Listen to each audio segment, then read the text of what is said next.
Tingin mo, sino kaya nilalandi dyan ng tiyahin mo? Ako, Mama. Sa tingin ko ang nilalandi dyan ni Mamita. Ayan. Diyang matangkad na moreno na yan. Kasi nakita ko sila kanina. Magkayakapan sila. Kaya sa tingin ko, yung matangkad na yan yung lalandi kay Mamita. Ah, ganun ba? Kailangan makagawa na tayo ng paraan. Grabe ka naman, Tamin. Baka matunaw ako niyan na. Ganda kasi ng mata mo. Gusto mo ba talaga? Uy, grabe ka naman. Saan ba siya niyo dito? Madam, dito na nga po pala kami. Salamat nga po pala sa pamerienda nyo. Salamat, Jo. Salamat. Okay, sige. Yung kotse, bukas naman yun. Kunin niyo na lang yung gamit yun doon. Yo, salamat po. Thank you po talaga.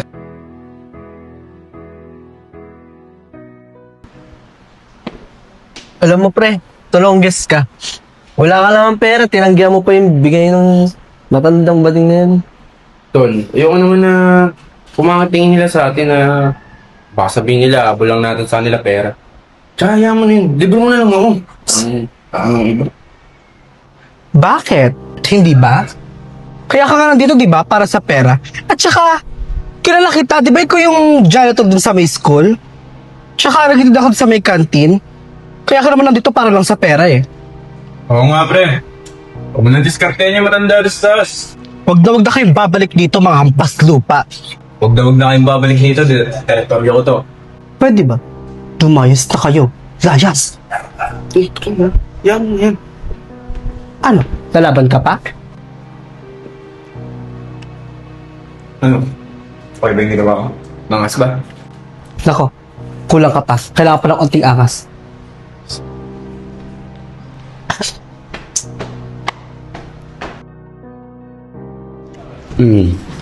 Aalis muna ako ha, bes.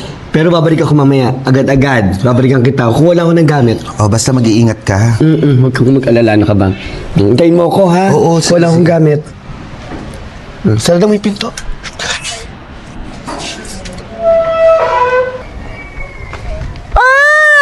At talagang babalik ka pa talaga? Bakit? Nag-apply ka ba katulong? O baka naman gusto mo lang tumira dito? Hindi naman. Para lang may tumingin-tingin kay Besh. Matutukan ko rin yung health niya. Okay lang yun. Hindi okay. Bakit? Tingin mo ba hindi namin siya kayang alagaan? Hindi naman sa ganon. Kasi syempre at least ako may alam ako sa medical. At least, di ba, matutukan ko yung health niya. Ganun lang. Tsaka kaibigan ko siya yun, syempre. Concern ako sa kanya. Talaga lang ah. O baka naman gusto mong humuthot ng pera. Okay, hindi. Wait. Ayoko makipagtalo, ha? Gusto ko lang tutukan talaga yung kaibigan ko, okay? Alis na muna ako. Una na ako.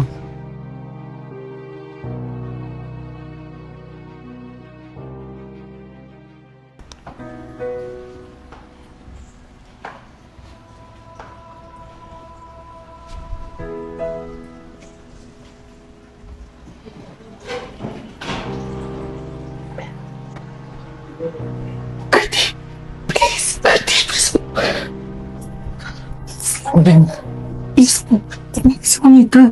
Gusto ko tumungin sa ako bata sa'yo. Mida. Kurt, Tulungan ko na po kayo. hindi. Sige, okay lang ako.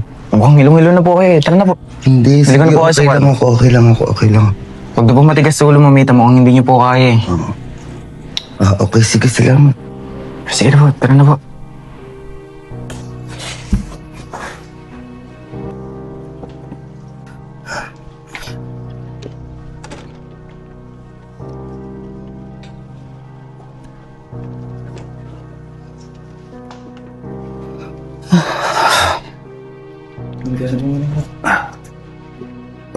Mamita, may kailangan po ba kayo? Hindi. Sige, Kurty. Okay na ako.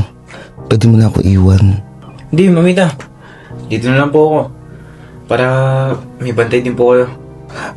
Hindi na, Kurty. Sige na. Baka may gagawin pa kayo ni Aldrin. Hindi na po, Mamita. Wala naman po kami gagawin ni Aldrin eh.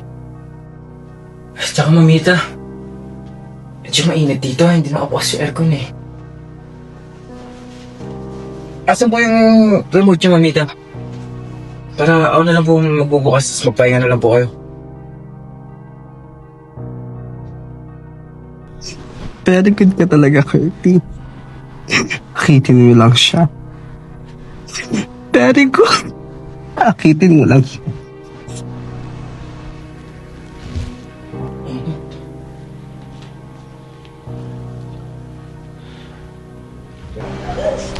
Oh, Aldrin. Nasaan na yung alaga mo? Relax, ma. Ginagawa na ni Curty ang dapat niyang gawin. Inaakit niya na si Mamita. Sinagawa niya na yung dapat ng trabahuhin. Very good! Sabi ko naman sa'yo, mama. Magaling si Curty. Very good. Papapasatin na ang yaman ni Mamita. Wawang Mamita yung bakla. Uy, pre, balik tayo doon sa may malaking bahay, yung nandun yung matanda mong bakla. Matandang bakla. Eh, pangalan yun, pre. Si Madam Neil. Basta yan. Basta sa akin yung yung mahaba yung legs, si Mami G. Yun. Liig. Ito, lagi mong inaano yung mga bading. Tsaka mabait naman sila. Siguro. Hi, Dan! Ano? Halika na. Teka, magpapalit muna ako. Ganito pa nga suot ko eh. Baka huwag ka na magpalit. May damit ka naman sa bayo. Iniwanan mo ng Sabado.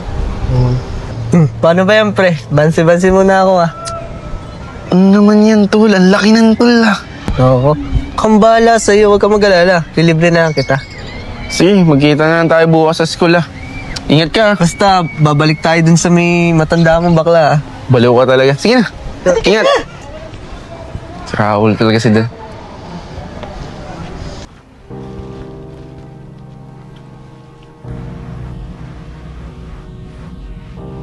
Mamita? Ate! Ayan, dinalang kita ng masarap na Ate! Ate! Marami itong mga damit. Ate! Kayo na? Mamita, ano ginawa niyo? Curty. Curty, gumising ka. Curty, ano ba nangyari? Ano po, mamita? Nangyari na po yung nangyari sa atin. Pero in fairness, Sisi bagay kayo. Alam mo, mabait yan si Curty. Oo nga, Mamita. Pwede ba? Lumabas muna kayong dalawa. Mag-uusap lang kami ni Curty. Okay. Enjoy, Mamita. Curty, magbihis ka na. At iwan mo muna ako dito. At saka kung ano yung nangyari sa atin dalawa, kung pwede sana kalimutan mo na yun. Sige po, mamita. At sorry na rin. Okay lang, mamita. Ginusto ko rin naman eh. Sige na. Iwan mo muna ako. Sige po. Tagal naman ata ni Curtin bumaba. Siguro nag-enjoy na siya doon. Sabi ko, lagyan ng papatulog lang yung ulo ni Mamita. Ay, tita. Ano, Curty? May nangyari pa talaga? Naku, tita. Hindi po iniisip nyo, kadiri po yung matandang baklang yun. Ano to, nilagyan ko lang po ng pampatulog yung basong ininom niya. Tapos, syempre, sinetap ko na rin po. Nagubad po ako. Dinubarang ko po siya. Tapos, kinalat ko lang po yung damit pero wala po nangyari sa amin. Magaling to, Ako pa ba, Mama? Sabi ko naman sa'yo, di ba magaling si Curtin? Galing mo talaga. Ay, mo talaga. Ano, nalagyan mo na ba pa napapatulog yung inamin ni Mamita? Oo naman. Kagaling mo talaga. Galing? Kaya bilib na bilib ako sa'yo di ba? Very good. Hindi ako nagkamali ng pinili na papang-akit kay Mamita, di ba?